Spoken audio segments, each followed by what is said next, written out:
Nous sommes ici avec le docteur Georges Bouélé, fonctionnaire camerounais de l'hôpital central de Yaoundé. Exactement. Et merci de nous avoir rejoints ici à Cannes, cher Georges. C'est vraiment un plaisir de te rencontrer.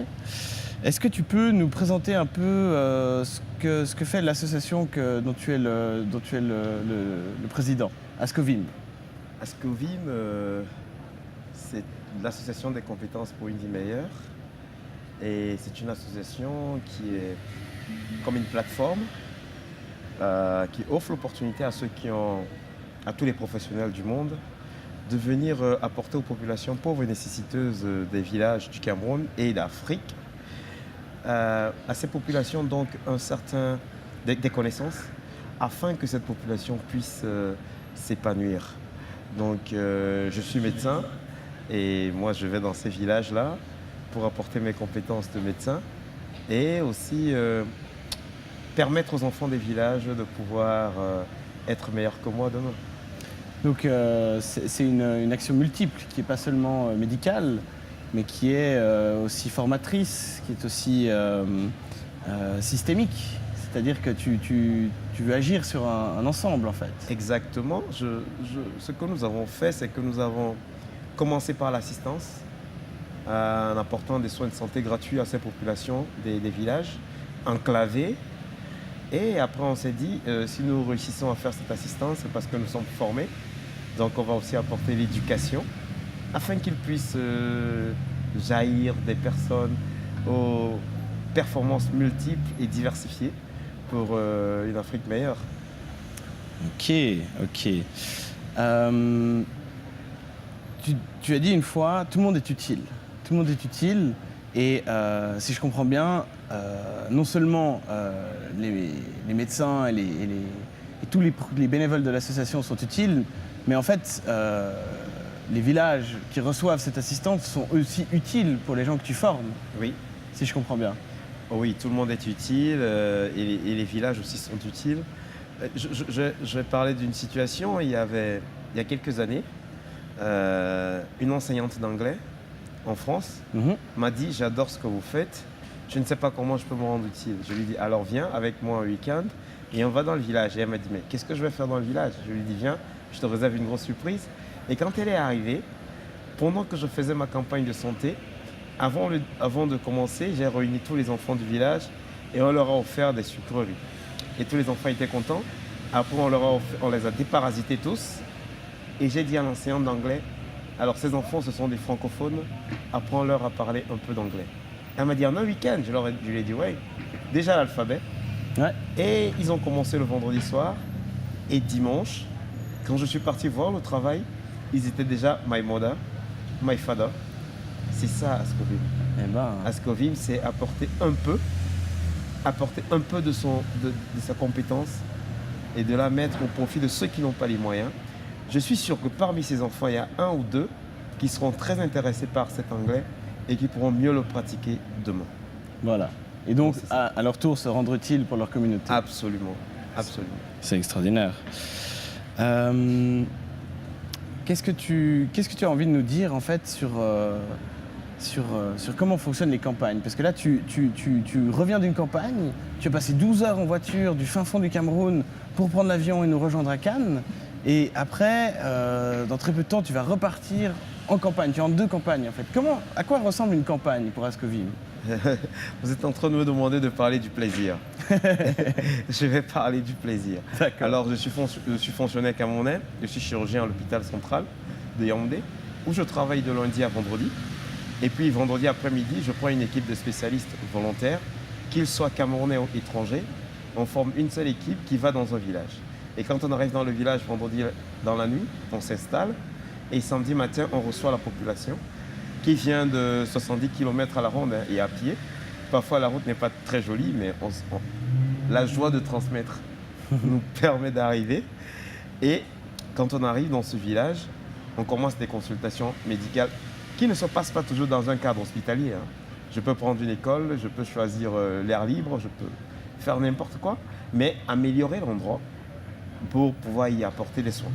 Et alors, quand on s'installe, on met un box pour un dentiste, un box pour un ophtalmologue, un box pour tous les spécialistes qui sont présents. Et on fait une pharmacie. Les patients sont consultés en journée et reçoivent les médicaments. Et à partir de 17 h le samedi, commence la chirurgie. Et la chirurgie se tient jusqu'à dimanche midi. Et à partir de dimanche 14 h, on rentre à Yaoundé pour vaquer à nos occupations le lundi. Alors je tiens à préciser que dans les villages, nous faisons des chirurgies pour lesquelles nous pouvons maîtriser les complications. Donc on ne fait pas n'importe quoi et il faudra être sûr. Donc voilà. Et entre-temps, le samedi, on prend attache avec l'école primaire du village, le nombre d'enfants, et on voit dans quelle mesure on donne à chaque enfant 2-3 cahiers, un sac, un bic, un crayon. On parle avec le maître parce que parfois dans ces villages, il n'y a pas d'électricité. Donc on voit le maître et on lui donne une lampe tempête, une lampe à pétrole, ou alors de nos jours une lampe solaire. Nous donnons une lampe solaire, oui, nous lui donnons le livre, qui est le manuel qui est au programme à Yaoundé. On souhaite qu'il y ait aussi là-bas au village. Bah oui. Et voilà, l'idée étant que les enfants du village, ils vont nous voir à l'œuvre, ils vont recevoir du matériel, et quitte à devenir menuisier dans 5 ou 10 ans, ou bien forgeron, ou bien un grand agriculteur, c'est ça l'idée. Et les parents que nous soignons, ils sont contents, ils nous appellent toujours quoi? Nos fils. Nous sommes contents, nos fils sont venus nous traiter gratuitement. Mais nous, on leur dit, les vôtres aussi peuvent faire ça. Donc laissez-les aller à l'école, nous donnons le matériel et demain, vous les encadrez. Voilà un peu le schéma. On soutient les enfants au primaire, on permet aux parents de se préparer pour le secondaire et les parents supportent le secondaire. Et lorsque ces enfants réussissent à aller à l'université, nous disons aux parents, allez, c'est très bien, nous prenons une partie de leurs frais scolaires et vous prenez peut-être la location de la chambre à l'université. Voilà le deal qu'on passe avec les familles. Et voilà comment de fil à aiguille, on essaye d'être parmi les pionniers ou bien alors l'amorce qui permettra à l'Afrique de faire un grand pas dans l'avenir. C'est le plaisir que nous avons. Très bien, c'est vraiment impressionnant. C'est vraiment impressionnant. Merci de partager avec nous cet engagement, mais qui est un plaisir en fait, c'est ça. C'est le Justement, plaisir. à titre personnel, qu'est-ce qui t'anime en fait? Parce que on a tous pu avoir par moments l'envie de s'engager, l'envie de monter au front, si j'ose dire. Mais qu'est-ce qui a fait que tu as sauté le pas d'une façon aussi décidée, d'une façon aussi claire en fait? En fait, moi je pense que je suis un mec heureux, avec beaucoup de chance, puisque je suis né dans une famille, je dirais modeste, ou tout simplement pauvre à la limite. Ouais. Mais mon père a été malade pendant 23 ans. Il a fait de moi ce que je suis aujourd'hui sur un lit d'hôpital ou alors à la maison. Ouais. Et pour ce monsieur qui s'est battu comme ça, mes parents, parce que ma mère s'occupait de lui et s'occupait de nous, et mon père était là malade, pour ces parents-là qui se sont battus pour moi, j'ai beaucoup de respect, j'ai dit, ah, je vais faire quelque chose. Alors quand on allait à l'hôpital, mon père me disait, tu vois, c'est pas facile d'avoir accès à un médecin spécialiste, regarde comment nous sommes nombreux et nous attendons. Demain, si tu deviens médecin comme tu as envie de l'être, pense à ceux qui n'ont pas les moyens. Et c'est ça qui me fait, j'ai dit, je suis médecin aujourd'hui, il faut que je pense à ceux qui n'ont pas les moyens. Tu n'as pas oublié. Hein. Non, je n'ai pas oublié et je pense que j'ai eu beaucoup de chance. Personnellement, je crois en Dieu et je crois que j'ai eu beaucoup de chance. Et je ne connais pas trop la Bible, mais je sais très bien que c'est dit d'aimer son prochain comme soi-même.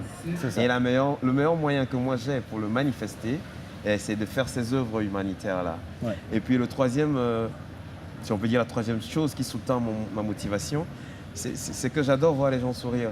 Vous voyez quelqu'un qui est malheureux parce qu'il a une maladie qu'on rencontre beaucoup chez nous, c'est-à-dire la hernie, parce que ce sont des populations qui travaillent énormément. Et comme c'est des fermiers, c'est des agriculteurs, ils sollicitent beaucoup leurs muscles abdominaux. Oui. Et puis après, ces muscles deviennent faibles. Et ils ont donc une issue de la viscère à travers un trou de faiblesse. Alors, ces gens présentent dans cette hernie-là. Et moi, je me dis, voici un monsieur qui souffre pour une pathologie pour laquelle on peut le prendre en charge en 45 minutes. Alors, si je peux lui donner 45 minutes de ma vie gratuitement, je le fais. Et c'est ce qu'on fait tous les week-ends. À Scovim, aujourd'hui, c'est 70 interventions par week-end. C'est ça. 40 week-ends par année, en fait. Environ 40 week-ends par année, oui, ouais. Exactement. Fantastique. Georges, si tu avais un message à adresser aux gens qui nous regardent et au monde en général, qu'est-ce que ça serait? Alors, le message, c'est... je suis convaincu qu'il y a beaucoup de bonnes personnes sur cette terre et qu'il suffit de leur donner l'occasion, la plateforme de s'exprimer et le monde sera meilleur. Tenez par exemple, j'ai rencontré un monsieur un jour, très très loin à l'est du pays, qui souffrait de cette pathologie dont on vient de parler, qui s'appelle la hernie, mais de naissance. Sa maman est décédée à la naissance et son papa est décédé lorsqu'il avait 3 ans. Et je l'ai rencontré quand il avait 47 ans. Dans sa hernie, c'était une hernie de 47 ans. Dans un village comme le mien, comme dans nos régions, c'est un monsieur qui est considéré comme un sorcier. Ah oui, il est vu, il est mis à l'écart de la société. Et pour une hernie de 47 ans, simplement par gravité, tous ses intestins se retrouvaient dans son scrotum. Oui. Donc c'est un monsieur qui avait un volumineux scrotum, qui ne peut pas marcher droit, qui marche un peu bancal, et qui est vu dans le village comme un sorcier et qui est maintenu à distance.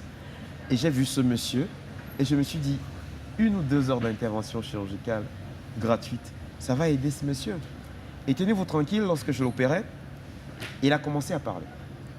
Et il m'a dit, docteur, est-ce que vous avez fini? Docteur, est-ce que vous avez fini? La 4e fois, je lui dis, mais c'était un peu agaçant. Je lui dis, calme-toi, je vais finir. Et il m'a demandé encore pour la 5e fois, docteur, est-ce que vous avez fini? Et c'est à ce moment, je lui dis, oui, j'ai fini. Et il a regardé autour de lui et il a dit, cette infirmière sera mon épouse. L'autre infirmière, je vais l'épouser. Je vais commencer à travailler. Je vais commencer un chant. Vous voyez, c'est un monsieur qui a vécu 47 ans de frustration pour 2 heures d'intervention. Ouais. C'était quelque chose qui m'a beaucoup marqué. Et il y a tellement d'histoires comme ça où on a pour 1 ou 2 heures d'intervention chirurgicale gratuite, ou bien une petite fille de 7 ans qu'on a rencontrée qui avait une acuité visuelle à 3/10, et dès qu'on lui a donné une paire de lunettes que quelqu'un a bien pu donner en Europe, parce que beaucoup de gens nous aident, hein, quelqu'un a pu donner une paire de lunettes en Europe, il m'a dit voilà, quand tu seras dans un village, si ça peut aider quelqu'un, tu lui donnes. Et moi je donne la paire de lunettes à la jeune fille de 7 ans et elle voit 10/10. Son acuité visuelle a été améliorée. Donc, quand je vois ça, je me rends compte que 1 euro dans mon pays permet de soulager des souffrances, permet d'acheter du matériel scolaire pour un enfant, permet d'aider. Donc j'ai une intime conviction que beaucoup de gens qui nous écoutent ou bien qui verront ça, trouveront quelque part dans le monde une association avec laquelle ils peuvent travailler et faire une action humanitaire. Et si c'est avec Ascovim, c'est avec joie que nous accueillons. Déjà, je tiens à remercier l'opportunité, la visibilité que Orio nous apporte. Et je pense sincèrement que c'est ce genre de collaboration qui permettront de réduire la souffrance dans le monde et de lutter contre la pauvreté. Parce qu'en ce temps, ce n'est plus un slogan. Nous sommes en train de discuter. On a dit, je sors d'une brousse il y a quelques jours. Je vais repartir. Et Orio m'a donné l'opportunité de travailler. J'ai le plaisir de m'exprimer aussi. J'ai le plaisir d'aller dans un village et j'ai le plaisir d'être ici, de pouvoir parler de ce que je fais. Donc je remercie toutes les personnes de près ou de loin qui ne cessent d'apporter leur motivation à cette action. Vous savez, il y a un moment où je me suis dit, est-ce que je suis dans le bon chemin? Mais j'ai eu l'opportunité un jour que CNN, la chaîne de télévision américaine, avait reconnu notre activité comme étant parmi les 10 meilleures activités dans le monde en 2013. En 2013, exactement en 2013. Donc tout ça, vous voyez l'opportunité que j'ai ici, toutes ces reconnaissances-là a un seul but, me donner de l'énergie, me pousser de continuer. Et c'est avec joie que je vais continuer. Et avec toute mon équipe, j'espère qu'on va continuer à soulager 1 ou 2 personnes sur la Terre. C'est l'essentiel, c'est l'essentiel. Chacun a son rôle à jouer. Exactement. Chacun a son rôle à jouer. Merci Georges, merci. C'est un plaisir, Vincent.